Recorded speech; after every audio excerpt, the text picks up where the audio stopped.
गरुड़ पुराण दशम अध्याय। जन्म के बाद आत्मा को मिलने वाले 7 संकेत, चेतावनी जो जीवन बदल दे। अगर आप ये वीडियो देख रहे हैं तो समझ लीजिए आपकी आत्मा को जगाने का समय आ गया है, क्योंकि गरुड़ पुराण कहता है जन्म कोई शुरुआत नहीं बल्कि पिछले जीवन के कर्मों का हिसाब किताब है। और जैसे ही बच्चा इस धरती पर आता है, ब्रह्मांड उसे 7 संकेत देता है जो अगर समझ लिए जाएं तो जीवन की दिशा बदल सकती है। मां के गर्भ की पीड़ा से बाहर निकलकर जब आत्मा एक नवजात रूप में जन्म लेती है, तब वो सिर्फ रोता नहीं है, वो रोता है बीते हुए पापों की स्मृति में और उस मार्गदर्शन की पुकार में जो उसे अगले जीवन में चाहिए। गरुड़ पुराण कहता है ब्रह्मा, विष्णु, महेश और यम चारों मिलकर आत्मा को 7 अदृश्य संकेत देते हैं ताकि वो अपने जीवन का उद्देश्य समझ सके।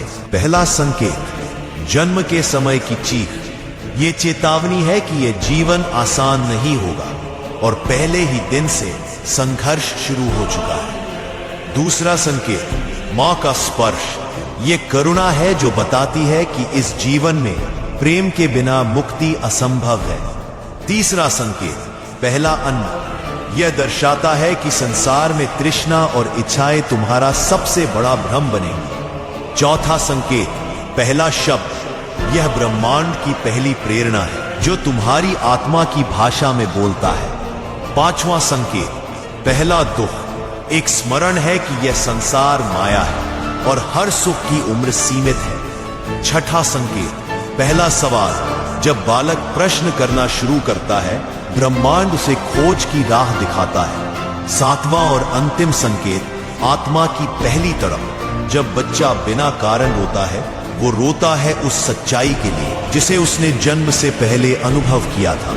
लेकिन इस आधुनिक जीवन में ये सारे संकेत खो जाते हैं। माता पिता उन्हें नजरअंदाज करते हैं, समाज उन्हें दबा देता है और अंत में आत्मा फिर से भूल जाती है कि वो कौन थी, क्यों आई थी और कहां वापस जानी है। गरुड़ पुराण कहता है जो इन 7 संकेतों को पहचान गया उसका जीवन पुण्य बन गया, और जो उन्हें नजरअंदाज कर गया वो फिर उसी जन्म मरण के चक्र में उलझ गया।